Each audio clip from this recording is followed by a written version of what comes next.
Oke, ini kita record ya teman-teman semuanya. Nah, jadi sekarang kita akan bahas kira-kira gimana sih soal-soal yang akan keluar di KSNK nanti. Nah, jadi sebenarnya kalau KSN ekonomi itu dia sebenarnya ada banyak materi. Yang pertama itu adalah materi tentang mikroekonomi, kemudian yang kedua itu makroekonomi, lalu ada akuntansi dan satu hal lagi yaitu literasi keuangan dan business case, financial literasi dan business case. Jadi hal ini sangat berbeda teman-teman, berbeda dengan zaman dulu kala. Zaman dulu itu KSN ekonominya itu hanya mikro, makro, sama akuntansi materinya. Nah, tapi kalau sekarang itu, kayak sekarang itu dia materinya sudah berbeda. Oke, seperti itu ya. Nah, jadi ya tentu saja semakin banyak materi-materi yang baru yang teman-teman itu harus bisa.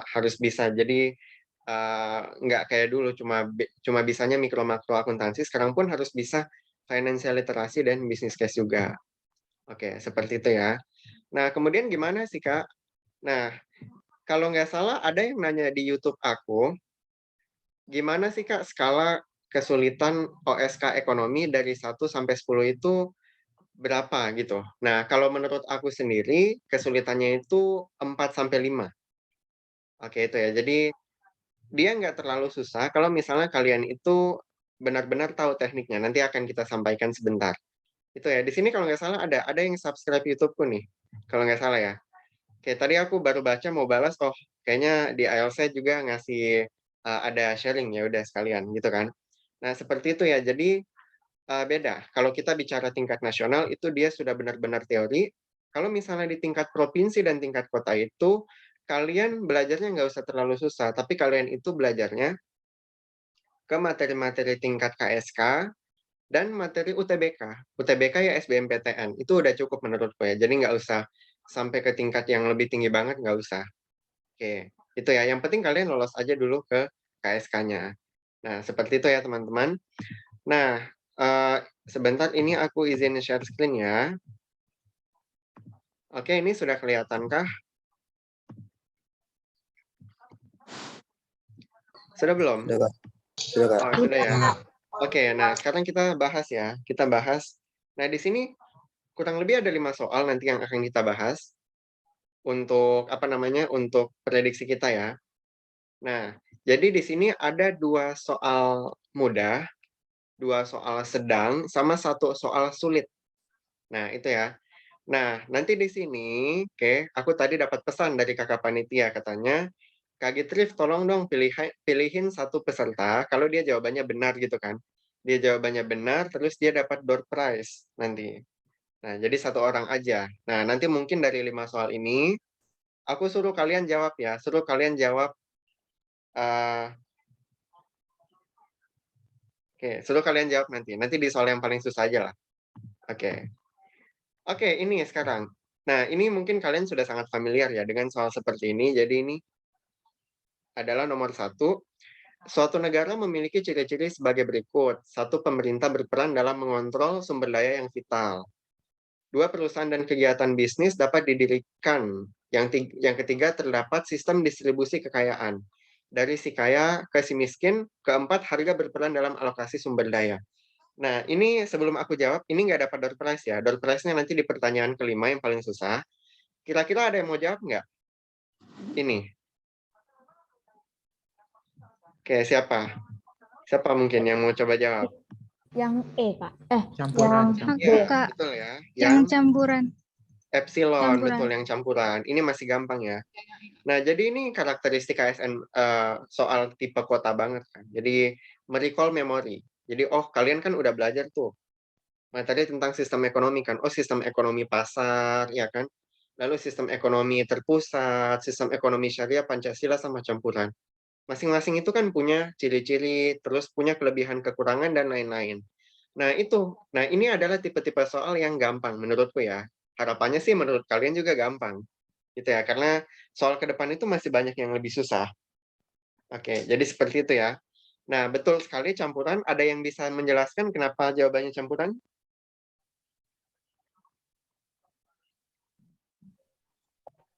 Saya deh coba. Gimana? Iya, gimana? Kan dari nomor 1 itu kan pemerintah berperan. Kalau pemerintah berperan kan kalau cuma pemerintahnya aja kan terpusat kan. Nah, tapi nomor Betul. 2 ini ada perusahaan kan. Nah, perusahaan ini kan kalau perusahaan sendiri itu biasanya masuknya ke pasar atau liberal. Nah, terus di nomor ketiga itu terdapat distribusi kekayaan si kaya dan si miskin itu kalau nggak salah masuknya ke Pancasila. Jadi menurut saya itu jawaban dari poin 1, 2, 3 itu bisa digabung menjadi sistem ekonomi namanya campuran. Ya, betul ya. Nah, jadi itu. Nah, itu adalah contoh analisis yang baik ya. Terima kasih ya. Tadi siapa yang jawab? Namanya Naila ya? Kalau nggak salah. Atau Iya siapa kak. tadi? Iya. Iya. Iya, makasih ya. Nah, betul itu. Jadi itu, kalau misalnya kalian sudah ngerti materi ini, maka kalian analisisnya seperti Naila tadi ya. Mungkin dia udah baca materi sistem ekonomi kan?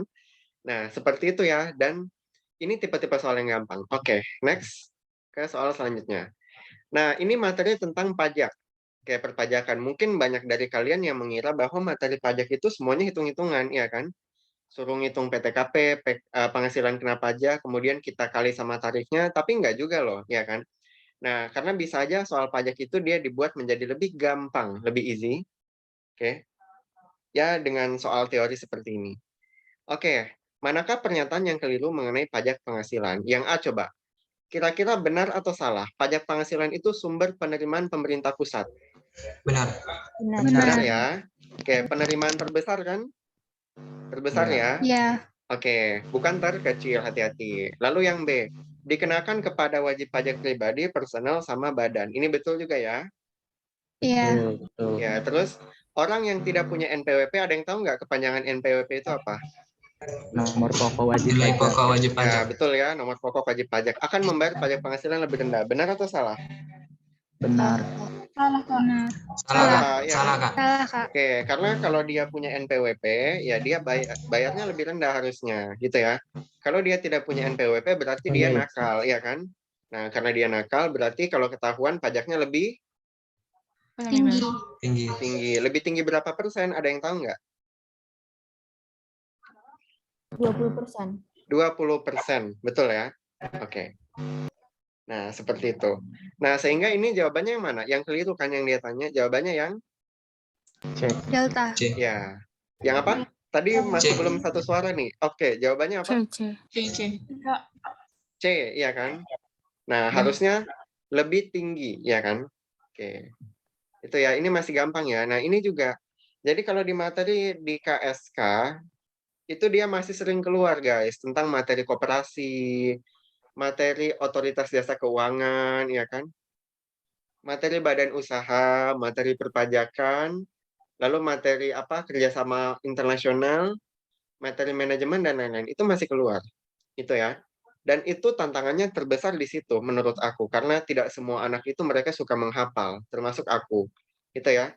Nah, jadi tantangan kalian sebenarnya ada di situ nih teman-teman. Apakah kalian bisa nggak kira-kira? Nah, seperti itu ya. Itu kalau misalnya itu udah lewat ya kedepannya akan lebih gampang karena ekonomi itu kalau kita bicara ekonomi adalah hafalan itu bakal susah banget. Gitu ya. Kalian coba tanya aku, tanya undang-undang ini itu, aku cuma tahu sedikit. Tapi kalau misalnya kalian tanya tentang mikro makro akuntansi finansial ya bisa, ya kan? Alasannya ya karena disitulah esensi dari ekonomi. Namun ya tetap harus dipelajari ya karena ini keluar di tingkat kota. Oke, seperti itu ya. Next. Nah, ini kemudian soal yang sedang nih, yang sedang. Jika pada tahun 2022 terjadi penurunan IHK, ada yang tahu nggak IHK itu apa? Indeks harga konsumen kak. Indeks harga konsumen, ya kan? Kalau dia turun berarti terjadi apa? Dari 150 ke 125. Deflasi. Deflasi. Yakin? Ada yang punya jawaban lain? Yang delta kak. Oke. Jadi kalau ini IHK-nya turun dari 150 jadi 125. Iya, ya itu ya. Nah, serta aktivitas ekonomi mengalami kelesuan. Nah, kata kuncinya sebenarnya di kelesuan, ya kan? Nah, maka ini kira-kira kebijakan yang harus dilakukan, kebijakan kan ada 2 guys, ada fiskal sama moneter kan. Kalau moneter itu siapa yang melakukan? Bank Bank Sentral. Indonesia. Nah, terus kalau fiskal siapa? Pemerintah. Pemerintah. Keuangan. Oke. Nah, ada yang bisa jelasin nggak, apa itu kebijakan ekspansif sama kontraktif? Ekspansif itu untuk menaikkan perekonomian, kontraktif itu untuk menurunkan saat terjadi inflasi. Ya, betul ya. Oke, sebentar ya. Oke, sebentar. Ya, coba kalian pikir 1 menit ya, kira-kira jawabannya apa nih? Baru kita jawab.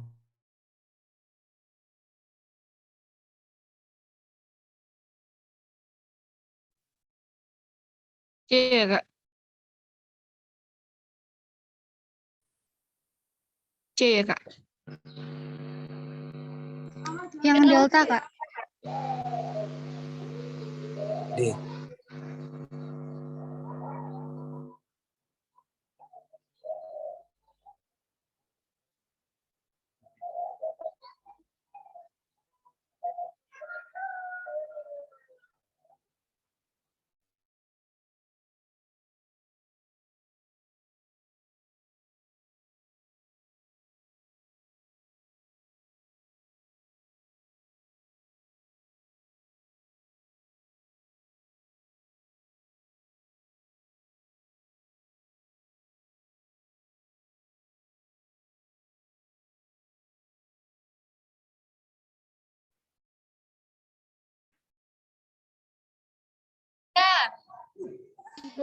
Iya, Kak. Yang E. Iya, Kak.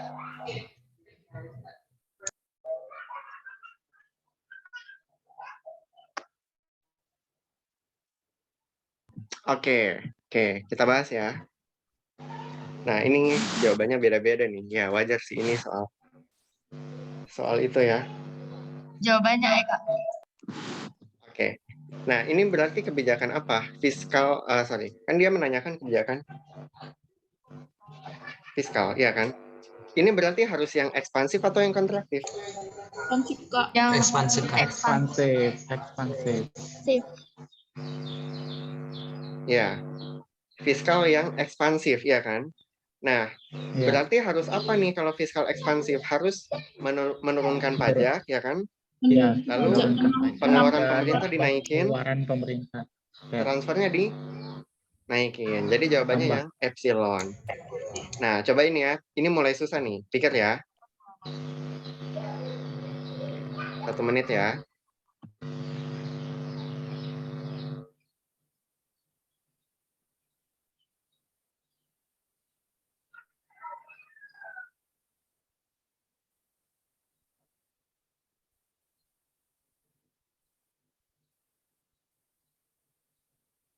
Oke, ini ya.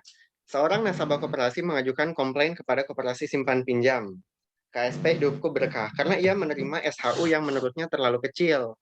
Nasabah ini menjelaskan bahwa ia nasabah yang paling besar volume transaksinya, jadi paling sering beli-beli barang di koperasi. Sehingga seharusnya SHU yang diterima juga besar. Berikut ini merupakan beberapa kemungkinan mengapa SHU nasabah tersebut kecil, kecuali yang A. Keuntungan koperasi sedang menurun, ya. Itu bisa jadi kemungkinan kan, SHU yang dia terima Ya, kecil kan. Alasannya kenapa? Ya. Karena SHU itu dia kan dia itu berasal dari keuntungan koperasi kan? Iya nggak? Iya. Oke. Lalu yang B, persentase jasa transaksi itu kecil. Ya benar juga. Si nasabah ini kan marah-marah kan. Intinya saya paling gede gitu transaksinya di sini. Kalau misalnya kalian sudah belajar materi koperasi, maka kalian akan tahu kalau ada macam-macam, ada jasa modal, ya kan, ada jasa transaksi, lalu ada jasa bla bla bla. Nah, itu. Kalau dia transaksinya besar, tapi jasa transaksinya kecil nih, persentasenya, ya berarti akan kecil kan? Dia punya SHU kan? Ya enggak? Nah, kemudian yang C, persentase jasa modal lebih besar. Nah, ini juga gitu ya. Jadi kalau persentase jasa modal itu intinya tabungan. Koperasi kan ini apalagi simpan pinjam, kita nabung di situ kan. Nah, kalau misalnya tabungan kita makin banyak, ya berarti kita makin banyak juga terima SHU gitu ya. Jasa modal itu artinya berapa persen sih? Jadi berapa persen jasa modalnya yang diterima? Kalau jasa modal lebih besar ya wajar aja si nasabah ini SHU-nya kecil ya kan, karena kan dia cuma transaksi kan di situ kan, nggak nabung kan. Nah, gitu ya. Nah, jadi jawabannya yang delta, D. keuntungan koperasi sedang meningkat gitu ya. Kalau misalnya keuntungan koperasi meningkat, kira-kira SHU-nya naik atau turun? Naik. Naik kan, alasannya ya jelas ya kan, karena di atasnya udah gede, kalau ke bawah juga gede gitu kan. Kalau kita ngitung gitu, keuntungan kan di atas, terus nanti sisanya dibagikan SHU dan lain-lain. Kalau di akuntansi ya itu dikenal namanya itu prive gitu, atau dividen. Nah itu ya, jadi selama ini banyak yang salah gitu. Oh koperasi itu pasti kita harus ngitung gitu kan, ngitung SHU. Oke kalian bisa ngitung, kita semua bisa ngitung, tapi nggak semua orang itu bisa menginterpretasi. Nah itu ya, jadi interpretasi itu dia sangat penting ya, sangat penting banget. Jadi kayak gini nih. Nah, ini kan jadi tipe-tipe soal koperasi kalau dibuat kayak gini kan makin susah dia, iya kan? Dan itu yang teman-teman harus bisa. Oke, seperti itu ya. Sampai sini ada yang mau ditanyakan dulu mungkin?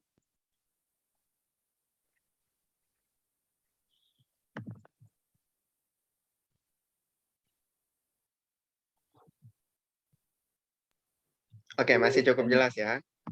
Oke, ini pertanyaan 1, 2, 3, 4. Nah, sekarang kita ke pertanyaan buat dapat door prize gitu ya.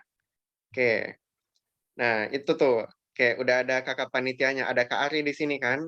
Nanti yang itu, apa namanya, nanti kalian kontak ya. Kalau misalnya kalian dapat door prize. Jadi ini pertanyaan yang susah. Oke, ini masih gampang. Oke, jadi gini aja. Gitu ya. Nanti kalau yang bisa jawab, kalau kalian bisa jawab, kalian raise hand. Tahu raise hand kan? Jadi di sini di Zoom-nya kan ada reaction kan. Kalian raise hand aja gitu. Nah, terus nanti aku tunjuk ya. Tunjuk satu orang untuk menjelaskan. Kalau misalnya dia benar ya udah nanti hadiahnya buat dia. Oke, lumayan loh vouchernya ya. Oke, sudah siap untuk pertanyaannya? Oke, sudah ya. Kita ke sini sekarang. Oke. Salah satu bentuk ini, aku nggak itu ya, langsung raise hand aja dulu.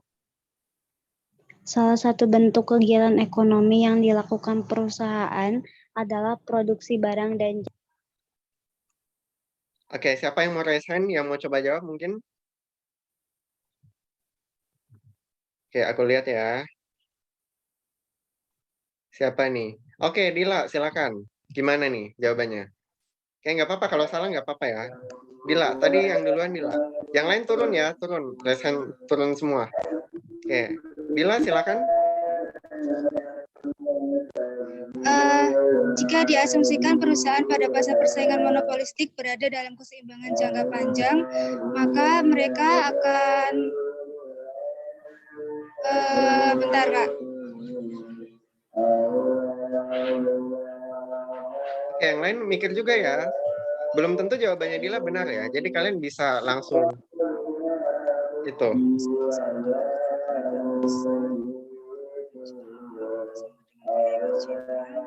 Oke, sudah. Kita kasih waktu ya. 10, 9, 8, 7, 6. Yang A. Yang A. Oke, salah. Yang lain silakan. Turun semua dulu, turun. Ya. Oke. Turun semua. Nanti aku bilang 1, 2, 3 ya, baru angkat lagi yang aku lihat. Turun semua. Turun. Oke. Oke, turun lagi, turun. Masih ada yang 1, 2, 3. Oke, tadi aku lihatnya dari SMA Plus Ar-Rahmat. Sidki. Oke, silakan. Gimana jawabannya?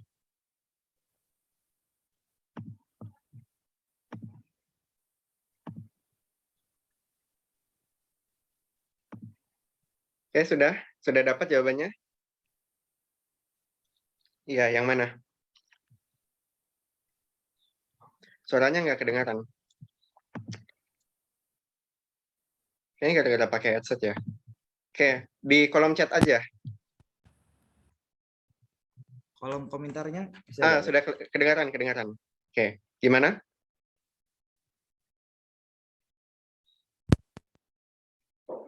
kurva biaya Yang rata-rata. Yang delta. Ya. Iya, betul ya. Oke. Jadi kamu dapat dot price nanti ya. Sebentar, ini aku kirim ke sebentar, mana sih namanya? Oke. Nanti kamu kontak di sini ya, kontak di nomor ini ya. Jadi Gimana? ini tuh aku share ke private chat ya. Bilang Kak, saya yang dapat door prize dari bidang ekonomi. Nah, itu ya. Oh, ini. Oke, nah kita bahas ya. Salah satu bentuk kegiatan ekonomi yang dilakukan perusahaan adalah produksi barang dan jasa. Itu ya. Nah, karena perusahaan itu mereka menghadapi struktur pasar yang berbeda. Ada pasar persaingan sempurna, ada yang tidak sempurna kan? Yang tidak sempurna itu banyak. Ada monopoli, ada oligopoli, sama ada apa satunya? Monopolistik. Monopolistik, ya kan? Ya, karena itu berbeda, maka perilaku di setiap struktur pasar juga berbeda. Kalau misalnya kita asumsikan perusahaan pada pasar persaingan monopolistik berada dalam keseimbangan jangka panjang. Nah, ini kalau ketemu sama soal seperti ini, teman-teman itu harus bisa menggambarkan kurvanya. Gitu ya. Dan itu sebenarnya adalah bilang roh dari ilmu ekonomi di situ. Harus tahu gambar kurvanya seperti apa. Oke. Nah, jadi kita coba ya. Ini kan perusahaan monopolistik. Oke, jadi kalau misalnya kita gambar, kan dia jadi kayak gini nih. Oke, sebentar. Nah, ini ya. Sini Q, terus di sini adalah P. Nah, lalu ini kan adalah demand. Demand sama dengan average revenue kan. Kak, kenapa sih kurvanya kayak gitu? Nah, ini nanti akan kalian pelajari, gitu ya. Kalian pelajari di kelas online, gitu kan. Terus di sini adalah marginal revenue. Oke, di situ ada yang coret-coret sebentar. Oke. Nah, lalu di sini adalah marginal cost kan. Nah, terus kan dia itu selalu produksi pada saat MR sama dengan MC kan, memaksimumkan laba kan. MR sama dengan MC. Nah, di sini nih dia produksinya di titik Q1. Oke, itu ya, di pasar apapun. Lalu harganya itu adalah sebesar di sini nih, sebesar P1. Nah, lalu kemudian biaya rata-ratanya itu adalah yang ini. Nah, iya kan? Kayak gini kurvanya. Nah, kalian bisa melihat, kalau dalam jangka panjang, perusahaan di pasar monopolistik, itu dia laba apa? Laba normal, super normal, rugi atau gimana? Normal kan? Laba normal itu tercapai pada saat P sama dengan AC kan? Iya. Nah, kalian bisa lihat di sini guys. Ini titik A, ya kan? Pada saat dia di titik A, P1 kan? Oke, harganya sebesar P1 itu dia bersinggungan. Oke, dia sama dengan AC-nya, gitu ya. Nah, kalian bisa lihat juga, ya kan? Makanya jawabannya itu yang delta. Ini kurva AC-nya kan di sini nih, ya kan? Katakan jangan warna merah lah, warna kuning. Nah, itu ya. Itu kan bersinggungan dengan kurva permintaan perusahaan. Ya kan? Oke, jadi itu ya jawabannya yang delta. Coba aku misalnya tanya nih, ada yang bisa jawab nggak? Yang A kira-kira kenapa dia salah? Karena itu berlaku untuk pasar monopoli, Pak. Iya, karena dia bukan pasar monopoli kan. Karena perusahaan monopolistik itu salah satu aja, iya kan? Salah satu aja di pasar. Jadi nggak dia semua 100% mengkontrol pasar. Oke, terus yang Bravo kenapa dia salah? Itu yang Karena dalam jangka panjang itu dia bakal dapat laba normal. Betul, mendapatkan laba normal ya. Yeah. Oke, nah kemudian kenapa yang C dia salah?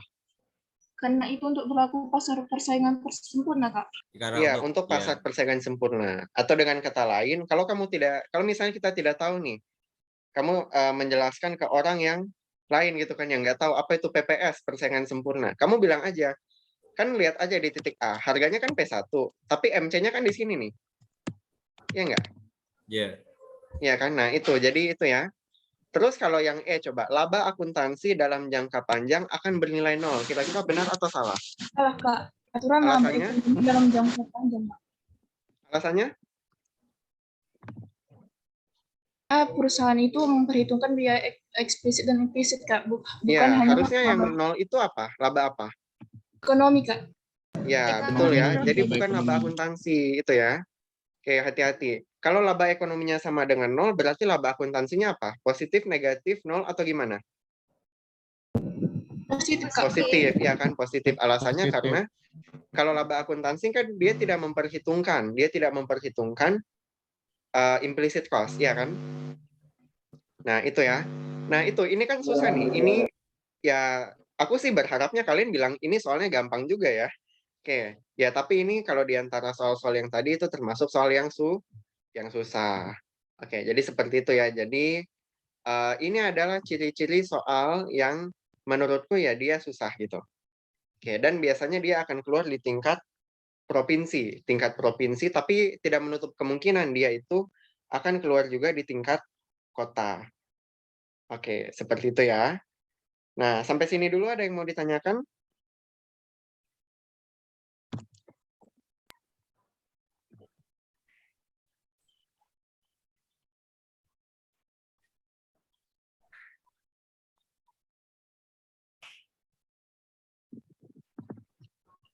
Oke.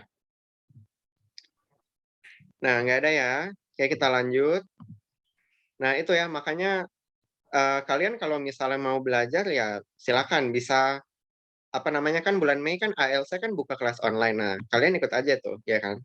Kayak gitu. Ya itu bermanfaat ya 30 jam untuk pelatihan-pelatihan gitu kan. Supaya kalian dapat insight gitu kan, supaya yang tadinya misalnya masih salah-salah, nah jadi lebih banyak benarnya. Oke, kayak gitu ya teman-teman. Oke, ini kok nggak bisa dihapus nih. Oh, sebentar. Oke. Oke. Nah, tadi kita sudah bahas ya teman-teman 5 soal yang susah lah ibaratnya. Dan ya seperti itulah.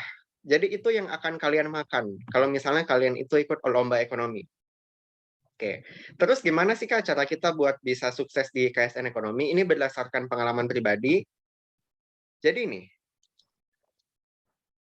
Oke. Ini modal sukses di OSN. Oke, ada 3. Oke. Mungkin yang lain juga punya pandangan sendiri. Kalau aku 3. Pertama, ini maksudnya sesuai dengan tingkat kepentingannya. Pertama itu konsistensi. Jadi konsisten. Apa arti dari konsisten? Ada yang tahu? Terus-menerus. Artinya apa? Stabil lah. Terus. Iya betul, stabil ya. Jadi dia secara terus-menerus gitu kan. Kalau diterapkan dalam ekonomi, kok dalam ekonomi sih, dalam KSN gimana Kak? Ya, contohnya misalnya, kalian sangat banyak sumber referensi untuk belajar KSN ekonomi. Itu ya, kalian bisa cek di channel YouTube aku. Nah, di situ aku udah kupas tuntas tuh. Itu ya. Nah, di situ udah sangat banyak referensi yang bisa kalian pelajari. Hanya saja tidak semua orang yang termotivasi. Makanya motivasi itu dia letaknya di nomor berapa? 1, 2, atau 3? Nomor 2 kan di situ kan. Number 2, motivasi. Tidak semua orang yang punya motivasi mereka bisa konsisten. Nah, itu ya. Jadi itu. Misalnya gini, ada satu buku ekonomi, kalau di tingkat KSK itu sih cuma untuk setara dengan UTBK gitu kan. Setara dengan buku-buku SMA itu masih bisa lah, masih nyambung. Itu ya. Kalian harus punya target guys. Jadi satu hari itu saya pengen belajarnya berapa bab. Gitu kan. Berapa bab yang harus saya tamatkan. Kayak gitu. Nah itu, jadi kalian harus menargetkan. Kalau aku dulu, kalau misalnya kalian tahu, aku satu hari bacanya minimal 2 bab. Oke, bab buku ya. Buku apapun itu, ya buku ekonomi tentu saja kan, karena aku KSN-nya kan ekonomi. Itu ya, dan itu harus dilakukan secara konsisten, secara berkesinambungan. Tidak boleh hari ini 1 bab, terus besoknya 2 bab, besoknya 10 bab gitu kan. Habis itu lama nggak belajar gitu kan. Jangan, itu ya, harus konsisten. Nah, karena tanpa adanya konsisten, lawan kalian yang lain itu dia konsisten loh. Gitu ya. Aku selalu menekankan kalian yang memilih bidang ekonomi, di sini anak ekonomi semua kan, nggak ada selundupan anak yang lain kan? Oke, anak ekonomi semua ya. Kalian itu sangat beruntung karena bidang ekonomi itu dia sangat dekat dengan kehidupan kita sehari-hari, gitu ya. Nah, maksudnya gimana Kak? Contohnya, kalian bisa, ya kan, melihat di televisi ada cerita isu kalau misalnya harga barang naik, ya kan? Harga minyak goreng lagi langka gitu kan. Itu kan sangat dekat, itu fenomena inflasi kan. Nah, kalian teliti ya kan, kalian kemudian dengan belajar ekonomi jadi tahu kenapa sih harga minyak goreng itu bisa naik. Kalau misalnya orang yang belum belajar ekonomi, dia akan bilang, oh itu karena permainan bandar ya kan, permainan cukong ya kan. Nah, itu ada benarnya juga. Tapi kalau dari ekonomi ya, itu adalah demand pull inflation sama cost push inflation. Jadi sangat dekat sama kehidupan sehari-hari.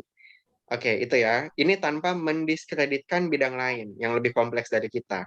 Dan enak banget kalau bidang ekonomi itu, aku bukan anak yang jenius ya. Jadi kalau bidang seperti math, fisik, chemistry, etc. itu dia butuh orang yang jenius. Tapi kalau ekonomi kita perlu orang yang konsisten. Itu ya, konsisten. Itu kuncinya. Lalu yang kedua itu motivasi, gitu ya. Nah, motivasi ini tempatnya di posisi kedua, bukan posisi pertama. Karena meskipun orang dia tidak punya motivasi, kalau dia konsisten, mungkin teman-teman di sini ada yang ditunjuk sama gurunya, ya kan? Nggak tahu belajar ekonomi gunanya buat apa, tapi kalian itu pengen menang. Nah, nggak apa-apa, gitu ya. Nah, kalian itu usahakan tumbuhkan motivasi. Motivasi misalnya belajar ekonomi supaya bisa apa, ya kan? Oh, supaya saya punya banyak duit nanti, ya kan? Ekonomi itu banyak loh hadiahnya. Itu ya, itu kalau kalian melihatnya secara duit ya, banyak banget lomba ekonomi yang kalian bisa ikutin. Itu ya. Dan baru kita yang ketiga teman-teman, kemampuan. Itu ya, skill. Ya, kemampuan otak itu penting, tapi dia is not the only one. Karena nomor 1 sama nomor 2 itu lebih penting, itu ya. Oke, di sini ada anak IPA nggak yang ikut? Saya Kak. Anak IPA, Ada, kelas Kak. berapa? Ya, kelas 11. 11, Kak. Kelas 11. Oke. Kayaknya sih banyak ya anak IPA di sini ya. Aku Itu- pun juga dulu anak IPA. Itu ya. Anak IPA belajar ekonomi itu ya begitulah ya kan, kalian tahu sendiri kan. Kalau di sekolah aku dulu nggak ada pelajaran ekonomi. Jadi otodidak. Otodidak itu belajar sendiri. Itu ya. Ya ada guru ekonomi ya kan, tapi kan beliau nggak ngajarin aku gitu kan, ngajarin anak IPS gitu kan. Anak IPA ya kan. Nah, jadi anak IPA kita harus belajar sendiri. Nah, tapi di situ kalau misalnya kalian konsisten dan kalian punya motivasi yang kuat, maka tentu saja itu dia akan bisa-bisa aja. Itu ya. Makanya kemampuan itu dia terakhir. Jadi kalian jangan bilang kayak gini, ah saya baru anu kan, saya ini udah kelas 11 gitu kan, udah KSN-nya disuruh ikut-ikutan gitu kan, nggak kemauan sendiri, ya berarti saya kalah aja. Jangan, ya kan, jangan seperti itu. Kemampuan itu penting, tapi nomor 1 sama nomor 2 lebih penting. Nah, seiring berjalannya waktu, kemampuan itu kalian harus bisa menumbuhkan. Kemampuan apa sih yang penting dalam ekonomi? Nah, itu juga aku udah jelasin di YouTube aku. Nanti kalian subscribe ya, tolong ya, please. Oke, makasih. Yang subscribe nanti lolos KSK, KSP. Amin. Oke, gitu ya. Amin. Nah, jadi kemampuan apa aja sih yang kita perlukan? Yang pertama itu adalah kemampuan bahasa Inggris. Karena soal-soal ekonomi itu dia mostly itu berbahasa Inggris, teman-teman. Oke, seperti itu ya. Dan yang kedua itu adalah kemampuan matematika, jadi analisis. Itu ya. Jadi kalian jangan, oh, ekonomi itu dia IPA gitu kan. Maksudnya dia hafalan, yang penting saya hafal undang-undang OJK dan lain-lain, otomatis beres. Enggak. Analisis itu lebih penting. Contohnya soal yang sebelumnya. Dan yang ketiga adalah kemampuan public speaking. Aku dulu waktu SMP aku nggak ikut OSN gitu kan, tapi aku anak karya tulis. Dan kalian tahu karya tulis kan, karya tulis itu kita terlatih untuk ngomong, speaking, iya kan? Nah, ya, tapi sejak SMA aku mikir kan, waduh, kalau karya tulis lagi saya bosan gitu kan, sama kan berat gitu kan. Nah, ya sudahlah aku coba banting setir ke ekonomi, dan sangat beruntung kalau di tingkat nasional itu ada babak presentasinya, dan itu aku sangat suka itu kan, karena anak-anak yang lain itu mereka gugup public speaking-nya. Dan kalian terus gimana nih Kak? Saya gugup public speaking, apakah saya langsung menyerah? Jawabannya tidak, tentu saja. Oke, seperti itu ya. Nah, jadi itu kemampuan. Kemampuan itu hal yang penting. Jadi kemampuan apa tadi, ada yang masih ingat? Ada 3? Bahasa Inggris, matematika, Bahasa Inggris, sama public speaking. Analisis, public speaking. Iya, betul ya. Kalau Analisis. public speaking sih itu nanti di tingkat nasional. Oke, seperti itu ya. Ya. Oke, sampai sini ada yang mau ditanyakan dulu? Kita sudah hampir selesai ya. Masih Mau ada tanya. 2 menit. Satu pertanyaan mungkin? Ya, saya mau tanya Kak. Iya, Untuk gimana? tahun ini itu ya yang ikut ekonomi itu harus kelas IPS atau boleh kelas IPA juga sih sebenarnya? Setauku boleh anak IPA. Oh. Iya, tapi nanti tolong dipastikan aja lagi, dilihat di Juknis atau ditanya gitu sama kontak personnya. Setauku sih anak IPA ya. Boleh ikut. Oh. Iya. Iya, takut di PHP ya, di PHP nanti di Jadi, di blacklist. PHP. Iya, itu biasa ada kayak gitu kan. Ya jangan sampai. Oke, ada lagi mungkin? Siapa yang mau tanya? Satu. Channel YouTube kakak apa namanya kak? Apa? Channel YouTube kakak. Namanya Ya, apa? nanti di slide selanjutnya ya. Oke, nah makasih ya teman-teman semua. Nah ini, jadi ini kalau misalnya kalian mau lihat channel YouTube aku, sebentar.